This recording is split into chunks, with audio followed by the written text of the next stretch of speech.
Good afternoon, good afternoon, good afternoon to my awesome circle.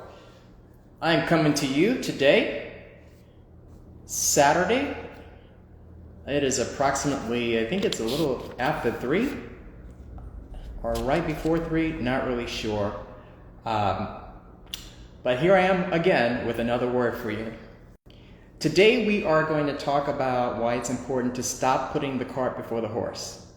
We're going to talk about stop putting the cart before the horse. Before we do that, though, we're going to chat about the number of the day. Today is an 11 day, and 11 is associated with enlightenment, inspired intuition, getting and receiving downloads and applying those, being in a state of wisdom, applying insight. It is a very awesome number. But at the same time, 11, when you downshift in vibration, it is also 2. So, and 2 is associated with, being a great supportive person, being a cheerleader, using emotion to connect with others, being aware of your external environment and your relationship to other people. What could happen also is with a 2 is that because they are so adept and so subject to emotions, they sometimes can get out of balance and overuse emotions, become excessively emotional, where they can devolve into depression, anxiety, things like that, neuroses. So an 11 life path, or someone who is leveraging the 11 energies of today, that archetype, it's very important, though, that you realize that to maintain that high level of frequency takes a lot of self-mastery and self-awareness. And I guess the analogy that I can think of right now is those of you who are musicians and understand singing, understanding how you can vocalize from a low note all the way up to a high note and back down. Being able to do that is great, but someone who is a virtuoso, who's not just an amateur, understands the challenge of being able to maintain and sustain a high note for more than just a couple of seconds. It takes understanding breathing, understanding how to support yourself through your abdomen and breathing correctly, understanding that the articulation of a note at that high frequency, literally, or a high note requires that you articulate it properly. It's hard to say to hit a high note with a wrong vowel, right? So my point is that there is a level of mastery that is necessary to sustain the auspicious opportunities of an 11 life path or an 11 day. So 11 itself is high, it's wonderful, it's great, but you can't just be there without mastering all of the stages that are required to make your way up to that particular level. Because if you don't, you will automatically downshift down to 2, okay? And there are so many analogies and metaphors in that for life that you might be able to take away if you meditate on that. So, next, we are going to go into our discussion today that has to do with the reason why you need to stop putting the cart before the horse. So, my first point, I'm going to make many points here, and I actually think that this is one of those talks where you may want to run and get a pen and paper. You may want to jot some of this down to reflect on later. I'm going to be going in deep, and I'm going to hit a lot of things. And it's probably going to be a good idea for you to jot some of this down. So the first thing I want to say is that it is really important foundationally to set your default vibration on the inside so that you have inner harmony, peace, and balance as your default state.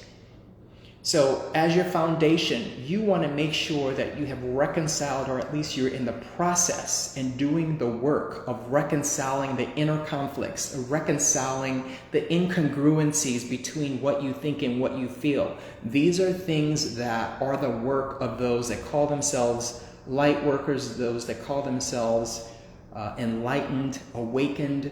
You have to have peace within. You have to have true, authentic harmony, balance, equilibrium, equanimity within. Why? Because this is what you're projecting out into your external reality, into your outer world. Whatever's inside, whatever you're incubating is going to be playing out in energies in your external life. So as a default, the first thing I'm recommending is that you work on maintaining a sustainable level of inner peace, inner harmony, inner balance with yourself. Okay? That's number one. Number two, and this is about not putting the cart before the horse. Next, your external world is basically expired. It's still bred. It's already happened. So whatever is happening in your external world right now is a result of what you have incubated, is a result of what you have ruminated over, what you have thought about, what you have felt for a period of time. Because eventually what is going on inside you is going to play out in energies that are outside you. So this is the crux of my message. Don't put the cart before the horse. Don't put the outside, the external world, don't make that the precedent.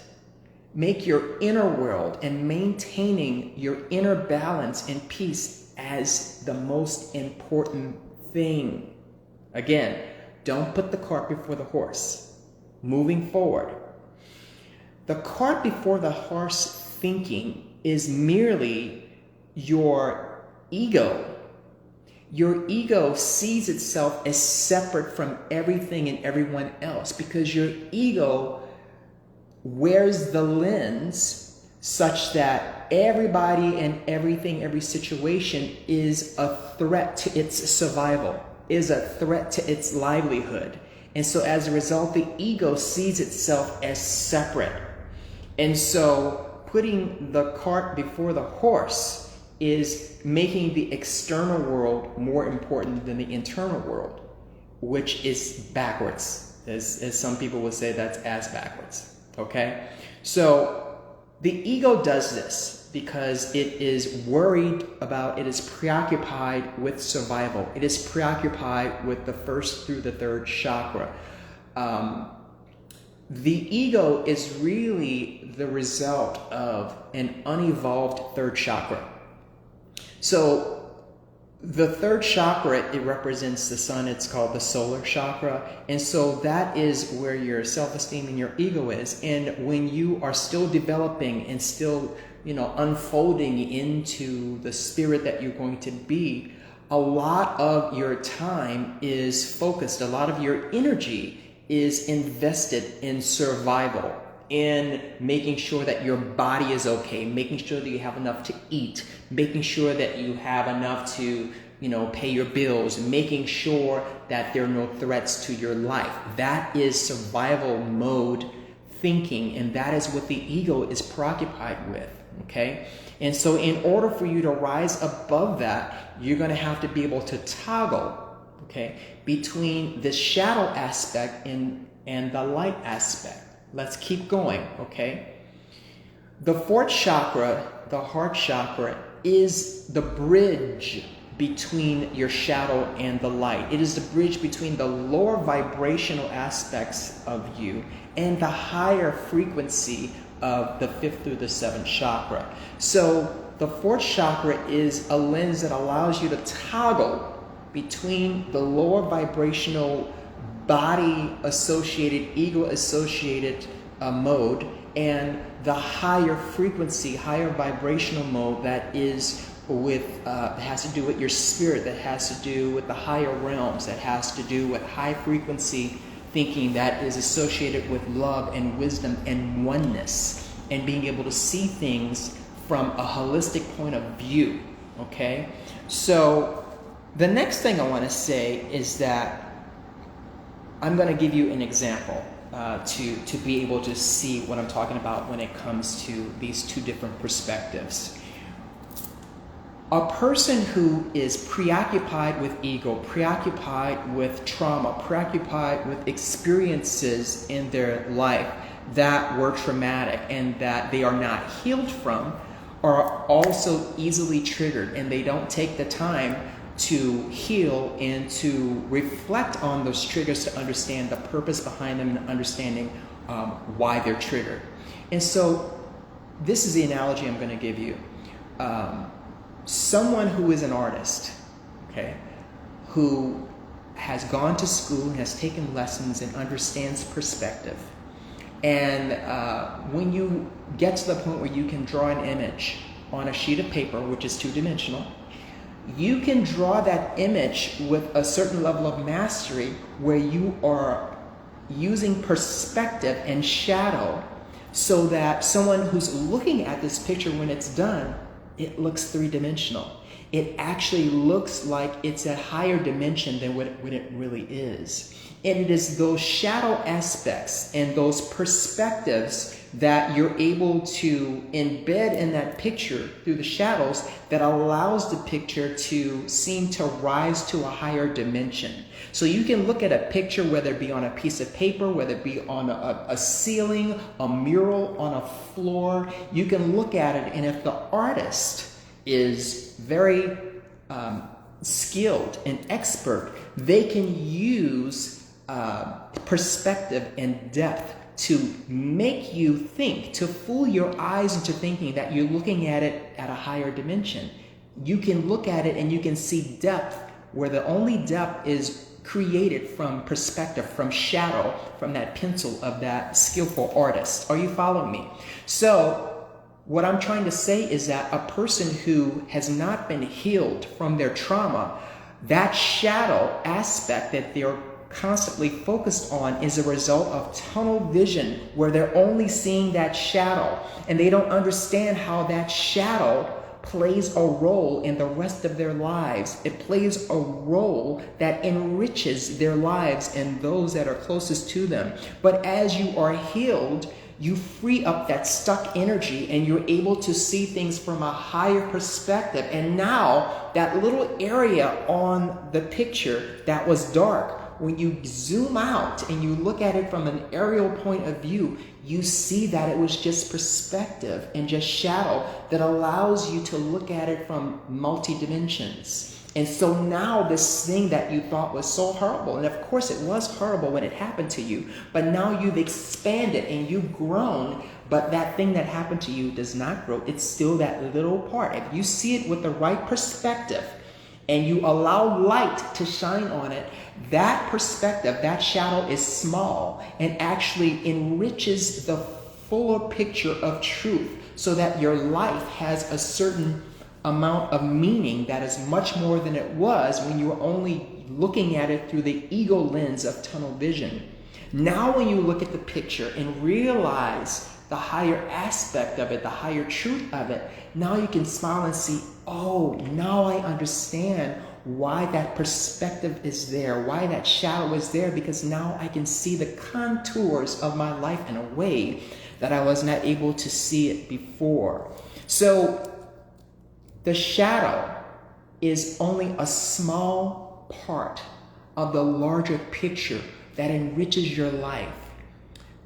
And when you look at it from the point of view of wisdom, from the higher frequency of the higher chakras that we all have, once you're healed and you're allowed to ask yourself questions about what is this energy that keeps triggering me, once you're healed, now the shadow takes the right perspective. Now it is just but a small thing that you have grown and expanded to accommodate, and now it is something that adds to your character, that adds to the larger picture of who you are and what you contribute to the world and what you contribute to those people that are closest to you.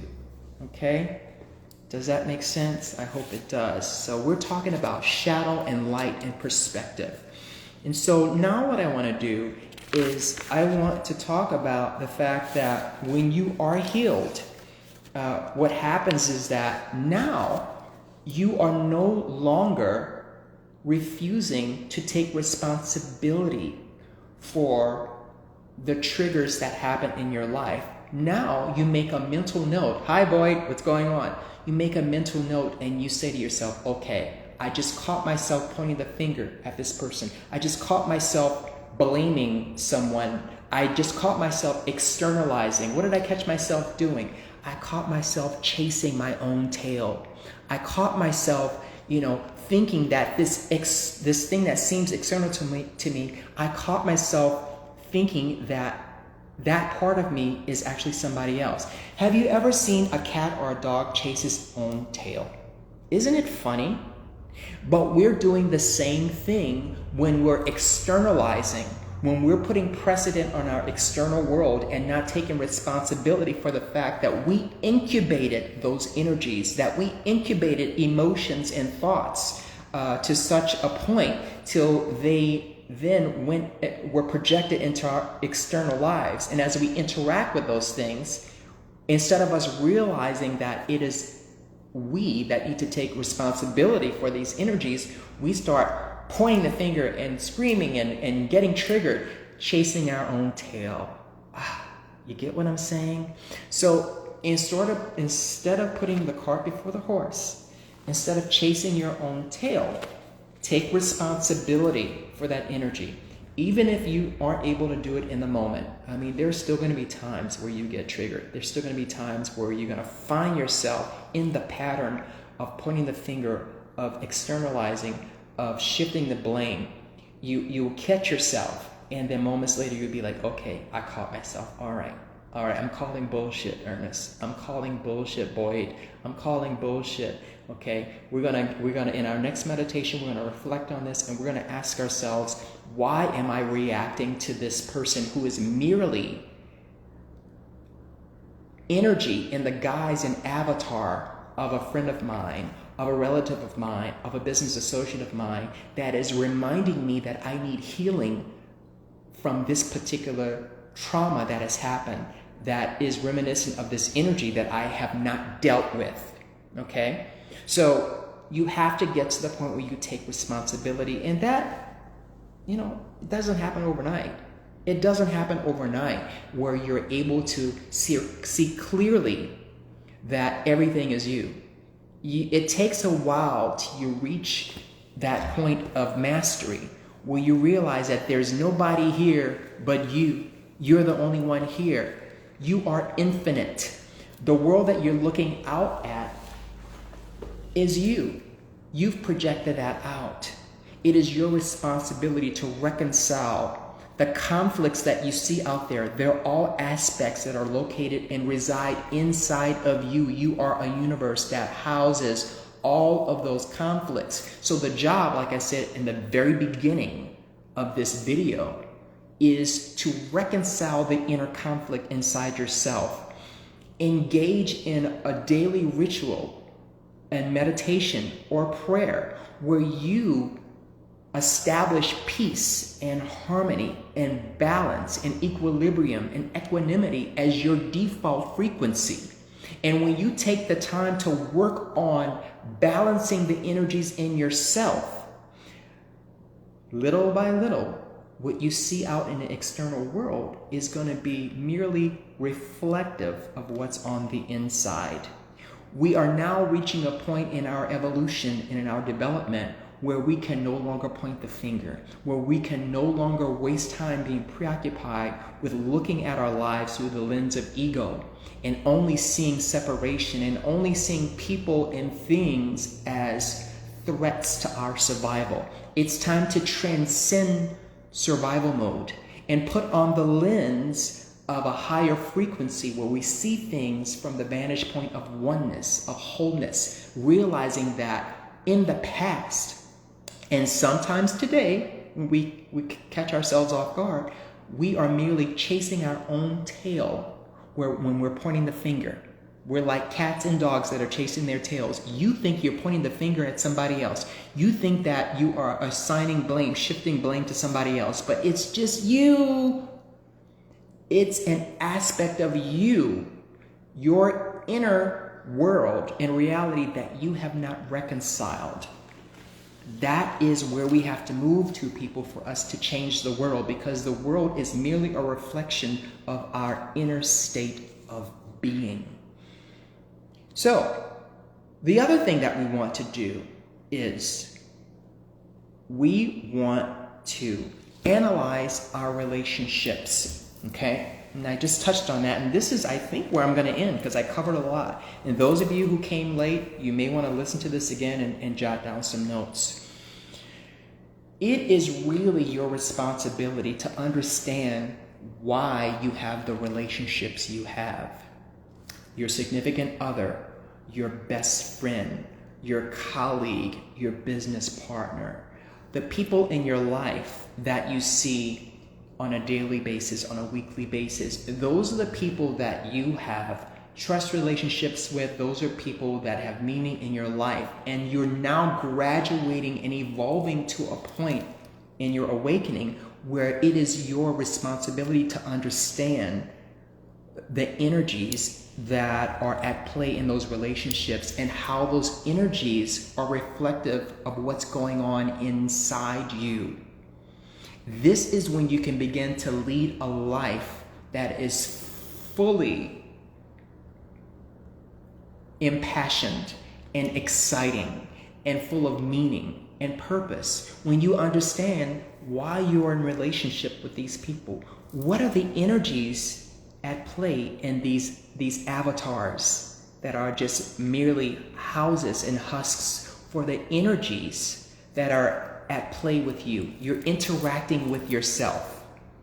Okay? Don't chase your tail. Understanding that that's you. So what are these energies that are resident in you, okay, resident in you, that you are resonating with in these avatars, these people, these situations that are gravitating towards you because you're drawing them in because of resonance. They reflect who you are. If you really want to know who you are, look at the people in your life that you see on a daily basis, that you see on a weekly basis. They are reflecting aspects of you that sometimes you're very much aware of and happy with, but there's oftentimes they are reflecting aspects of you, energies inside you that are requiring you to do some inner work to evolve. They are requiring you to do some inner work to move to the next level of awareness. Okay? And so it's time for us to stop being preoccupied with ego and start reflecting on how those people in our lives actually are reflecting aspects of us. So do the work and ask those questions. Why does every time this person say this, I get triggered? Why does every time this person say this, it upsets me? Why do I constantly let this person take me off guard and get me upset? Those are your responsibilities. Stop trying to change that person. Stop trying to belligerently force them and control them into trying to engage in some behavior that is not their own. Instead of trying to externally control things, go on the inside and ask the hard questions and answer them. And after you answer those questions, do the work of reconciling the inner conflict. And as you do that and are successful, those people are going to begin to reflect the real you, or they will just go away. That's how it works. Let's do the work, people. So what is the title of this? Stop putting the cart before the horse. Focus your energy on your inner world, on your inner peace, on your inner balance, equilibrium, equanimity. And then you're going to see a life on the external that reflects exactly that. And there's no other way that it happens. There's no other way that it can happen. This is how it happens. And as you do this, and you do it consistently, those people in your orbit because you're the sun in your life. Those people that revolve around you in your orbit, they are going to not only consciously from time to time, but definitely unconsciously, you will entrain them to tune to your frequency, and they will begin to do the same thing. Most of what is communicated is not through words, it's through energy. There are certain people that, not only certain people, but if someone comes close in proximity to you and they're in your aura for long enough, you are communicating with their energies. There's an energy exchange, okay? And you are training them to you, especially if you focus on alignment and focusing on your life and what you are trying to accomplish in terms of what you're envisioning your life to be. You are entraining them to your frequency. But if you're not on your game, if you're not on your job, they're going to entrain you to their frequency. But that's why it's important for you to be at the highest frequency possible. And we all know that we maintain a higher level of frequency if we're engaging in some sort of daily ritual that connects us to the Creator, connects us to Source, to our higher selves. And if you're connecting on a daily basis for some period of time every day, it changes, it increases your default frequency so that the odds are that the people that you come in contact with, they're not vibrating as high as you are. And so you will entrain them to your frequency, and you will align them to the things in life that you are pursuing, that is the wrong word, it's not pursuing, that you are attracting to you based on your inner world and based on what you are focusing on and incubating. You are attracting, you are resonating with things, and they're coming towards you because of your gravity, because of your self-awareness. The higher your self-awareness, as you keep moving up in this game, you have more and more gravity and attraction and pull, and you will attract to you the things that you're incubating. You will attract to you the things that you love, that you have a passion for, that are important to you. You bring more of that to you. That's why it's important for you to focus on the things that you want, not the things you don't want, because you are going to attract whatever it is that you focus on. That's all I have for you today. I hope you enjoyed it. Feel free to listen to this again. And if you have some questions, you can make comments below and I'll respond to those. If you want to hit me in the DMs, I check those also. But do me a favor and do us all a favor. As you reflect on this, I want to hear from people that are attempting to live a more enriched, a life full of more manifestation, a life full of more fulfillment and satisfaction, by engaging in some of these principles of responsibility and self-awareness. And as you do that, I'd like to hear from you as to how this is affecting you. It would really bring me a lot of fulfillment and satisfaction to know that the things that I'm saying are actually helping you. So let me know that. It's awesome to see you all today, and we will do this again next week. Take care.